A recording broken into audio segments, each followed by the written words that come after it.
ఓం మహాగణాధిపతయే నమః. ఓం గురుభ్యో నమః. ఓం శ్రీమాత్రే నమః. పరమేశ్వర స్వరూపమైనటువంటి జ్యోతిష, వాస్తు మరియు ఇతర అనేకమైనటువంటి శాస్త్రములను మనకు అందించినటువంటి మహర్షులకి నమస్కారం. హయగ్రీవ హయగ్రీవ హయగ్రీవేతి యో వదేత్ తస్య నిస్సరతే వాణి జనుకన్యా ప్రవాహవత్. అరుణాం కరుణాతరంగితాక్షీం ధృతపాశాంకుశపుష్పబాణచాపాం అనిమాదిభిరావృతాం మయూకైః అహమిత్యేవ విభావయే భవానీం. శ్రీమాత్రే నమః. ప్రేక్షకులకి ఆ లలితాంబిక అమ్మవారి యొక్క అనుగ్రహం పరిపూర్ణంగా కలగాలని మనస్ఫూర్తిగా కోరుకుంటూ మనం ఈరోజు 23వ తేదీ నుంచి 29వ తేదీ వరకు ఉన్నటువంటి వార ఫలితములు మరియు గ్రహస్థితి ఏ విధంగా ఉంది, ఏ విషయాల పట్ల జాగ్రత్తగా ఉండాలి, మీరు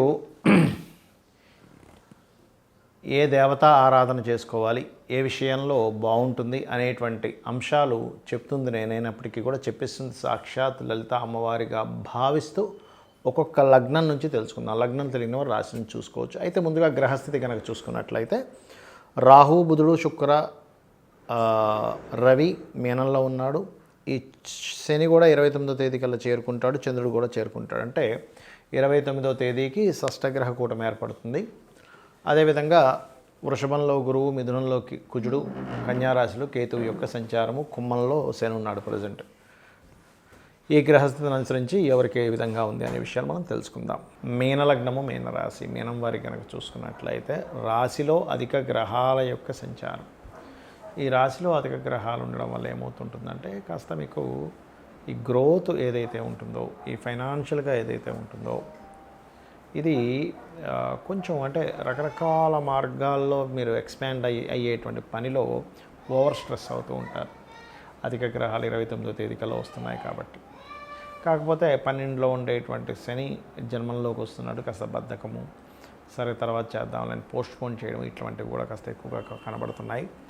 అయితే కొంచెం మీరు ఈ తల్లి తరపు ఆస్తి లేకపోతే ఏదైనా వివాదాల్లో ఉన్నటువంటి ప్రాపర్టీ రిలేటెడ్ సంబంధించిన విషయంలో అటువంటివి ఏమైనా కొనుగోలు చేసేటువంటి అంశాల్లో కొంత జాగ్రత్తగా చూసుకొని కొనుగోలు చేయాలి. కాస్త షార్ట్ జర్నీస్ అధికంగా ఉంటాయి. మరియు అదేవిధంగా కాస్త సంతానం కోసం ప్రయత్నం చేసేటువంటి వారికి అనుకూలత ఉంది. గవర్నమెంట్ వ్యక్తులకి ఎవరికైనా మీరు రుణం ఇవ్వడం తీసుకునేటువంటి విషయాల్లో కొంత జాగ్రత్తగా ఉండండి. మెడికల్ రంగాల్లో ఉండేవారు అంటే ఏం లేదు, ఆ రంగం వాళ్ళతో తెలియని ఘర్షణలు ఏర్పడతాయి. అదేవిధంగా వివాహ నిర్ణయాల విషయంలో కూడా కాస్త జాగ్రత్తగా చూసుకోవాలి. లగ్న రాహు సప్తమంలో కేతు ఉన్నందుకు. అదేవిధంగా మీ యొక్క సిబ్లింగ్స్ని ఎక్కడికైనా దూర ప్రాంతాలకు, విదేశాలకు పంపించాలి, లేదా మీరు విదేశాల్లో ఉంటే మీ సిబ్లింగ్స్ని తెప్పించుకోవాలి. మీ తోబుట్టువులను అనుకునేటువంటి ప్రయత్నం మాత్రం ఖచ్చితంగా ఫలిస్తుంది. ఉద్యోగరీత్యా కొన్ని మార్పులు చేర్పులు అయితే బలంగా చూపిస్తున్నాయి. అంటే గతంలో వర్క్ ఫ్రమ్ హోమ్ చేస్తున్నటువంటి వారు కూడా మళ్ళీ ఆఫీస్కి వెళ్ళవలసినటువంటి పరిస్థితి రావడము ఇటువంటివి గోచరిస్తున్నాయి.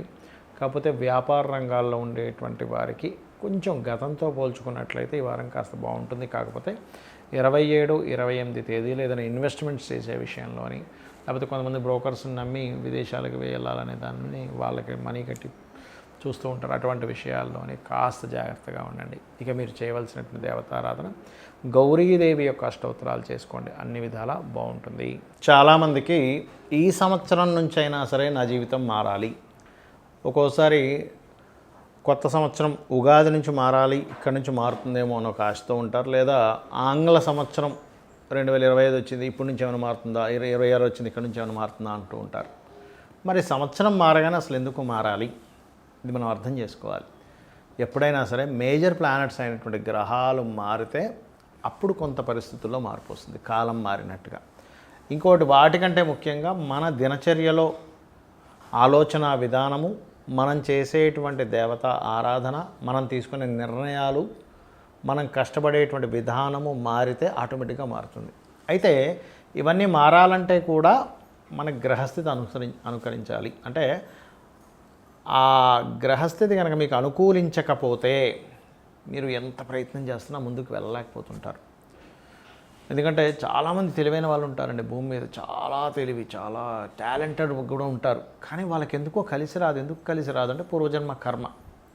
మరి ఆ పూర్వజన్మ కర్మల్ని అలాగే అనుభవించాలా, ఇంకా నా జీవితం ఇంతే అనుకుని ఏడ్చుకుంటూ కూర్చోవాలంటే జ్యోతిష్ శాస్త్రం ఎక్కడా కూడా నువ్వు ఏడ్చుతూ కూర్చునేదానికి శాస్త్రం అక్కర్లేదు. అసలు నా జీవితం ఇలా ఉందండి, ఇలాగే పనిచేస్తుంది అనుకోవడానికి అసలు శాస్త్రమే అక్కర్లేదు.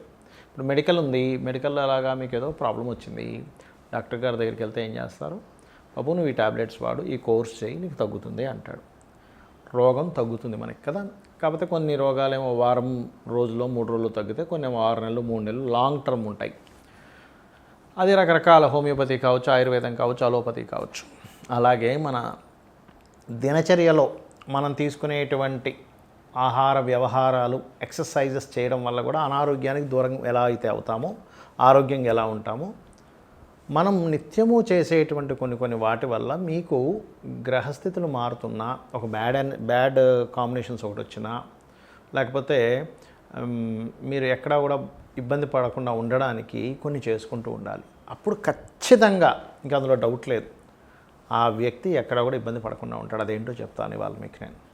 మీ ఇష్టదైవం ఎవరైనా గుర్తుపెట్టుకోండి, అది విష్ణువా, మహావిష్ణువా, శివుడా, అమ్మవారా, లేకపోతే నేను దశమహావిద్యలో పలానా అమ్మవారిని చేస్తున్నానండి, లేదా కాలభైరవుడిని చేస్తున్నానా, ఏదైనా ఆంజనేయ స్వామి కావచ్చు, ఏదైనా మీ ఇష్టదైవం ఒకటి గుర్తుపెట్టుకోండి.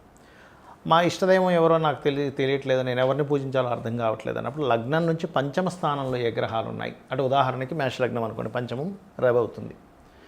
ఈ రవి స్థానంలో ఏ గ్రహాలు ఉన్నాయి, లేదా రవిని, లేదా వృషభ లగ్నం అనుకోండి, బుధుడు అవుతాడు. బుధ స్థానంలో ఏ గ్రహాలు ఉన్నాయి, లేదా బుధుడిని, మీ జన్మ జాతకంలో, గోచారంలో కాదు, వారిని తీసుకోండి.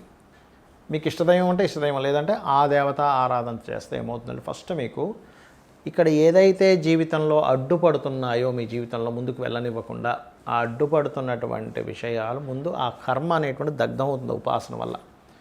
ఆ దేవత ఆరాధన ఉదయం సాయంత్రం, కనీసం పొద్దున్న, పోనీ సాయంత్రం లేట్ అయిపోతుందండి, నేను ఇంటికి వచ్చేసరికి అలసిపోతున్నాను అనుకుంటే కనీసం ఉదయం పూట పూజ చేసుకోండి. పూజ అంటే పూర్వ వైభవాన్ని జనింపజేసేది పూజ, గుర్తుపెట్టుకోండి. ఒకప్పుడు నేను బాగా బ్రతికేవాడిని అండి, అది తీసుకొచ్చి ఇస్తుంది పూజ. అలాగా చక్కగా పంచోపచార పూజ, షోడశోపచార, ఇంకా 64 రకాలుగా చేసేవాళ్ళు ఉండరు అనట్లేదు, కానీ కనీసం పంచోపచార పూజ ఒక 10 నిమిషాల్లో అయిపోతుంది. మనసు పెట్టి మనసును అలా పెట్టి చేయండి, ఫలాపేక్షరహితంగా చేయండి. ఎక్కడ కూడా ఏమీ ఆశించకుండా పూజ చేయండి, ఏమీ అడగకుండా, భగవంతుడు ఆయనే చూసుకుంటాడు మొత్తం. అలాగే మీకు దగ్గరలో ఏదైనా ఆలయం ఉన్నట్లయితే, కొంతమందికి ఇళ్లలో కుదరదు పూజలు, ఒకవేళ ఇంట్లో పూజ చేసుకుని ఆలయానికి వెళ్ళచ్చు, ఇంట్లో పూజ చేసుకుంటే ఆలయానికి వెళ్ళొద్దని నేను చెప్పట్లే. ఏదైనా మీకు దగ్గరలో, మీకు ఇంటికి అతి సమీపంగా ఏ ఆలయం ఉందో చూసుకోండి, అక్కడికి వెళ్ళిపోండి. ఎందుకంటే ఆ దగ్గరలో ఉండేటువంటి ఆలయంలో దేవతామూర్తి అక్కడ ఉండేటువంటి దగ్గరలో వాళ్ళందరికీ రక్షగా నిలబడతాడు ఆయన. అది ఎవరైనా కానివ్వండి, గ్రామ దేవత దగ్గర నుంచి ఎవరినైనా కానివ్వండి, చక్కగా వెళ్ళి మనస్ఫూర్తిగా నమస్కారం చేసుకుని ఒక 3 ప్రదక్షిణాలు చేసుకుని అక్కడ కూర్చొని ఒక 2 నిమిషాలు అలా కూర్చొని చక్కగా మీ పనులు మీరు చేయండి. మీరే చూస్తారు లైఫ్లో ఎంత చేంజ్ వస్తుందో మీరే చూస్తారు. ఇక మూడవది, వారానికి కనీసం ఒక్కసారైనా, ఇంకా ఎక్కువసార్లు రోజు మీరు గోశాలకు వెళ్ళగలిగితే ఇంకా అద్భుతం. ఇంకా కనీసం వారానికి ఒక్కసారైనా, అది శనివారం అయినా ఆదివారం అయినా ఏ వారమైనా, మీకు ఏ హాలిడే ఏ రోజు ఉంటే ఆ రోజు వెళ్ళి చక్కగా గోవులకి క్యారెట్లు, అరటికాయలు, లేదా గోంగూర, లేనట్లయితే బెల్లము, ఇట్లాంటి పదార్థాలు కొన్ని, పిడికెడైన బెల్లమైనా పర్వాలేదు. మీరు ఇన్ని వందలు పెట్టాలంటే ఏం లేదు, కనీసం పిడికెడ బెల్లం, 10 రూపాయలు పెడితే పిడికెడ బెల్లం వస్తుంది, చక్కగా తినిపించండి. ఏమవుతుందంటే గోవులో ఉండే సకల దేవతల యొక్క అనుగ్రహం మీకు కలుగుతుంది, మీ జీవితం మారుతుంది. ఇది మెయిన్గా చేయండి. అలాగే వీలున్నప్పుడల్లా ఒక 3 నెలలకు 6 నెలలకు ఒక్కసారైనా ఏదైనా ఒక క్షేత్రం, తిరుపతికి వెళ్తారా, అమ్మవారి దుర్గాదేవి ఆలయానికి వెళ్తారా, లేకపోతే శ్రీశైలం వెళ్తారా, కాణిపాకం వెళ్తారా, ఏదైనా ఒక ఆలయం పెట్టుకోండి. 3 నెలలకు కానీ 6 నెలలకు కానీ ఒక్కసారి పెట్టుకోండి. ఎందుకంటే మీకు తెలియకుండానే మీ ఆరాలో ఒక తెలియని ఒక నెగటివ్ ఎనర్జీ మీకు ఫామ్ అయిపోయి ఉంటుంది, గుర్తుపెట్టుకోండి.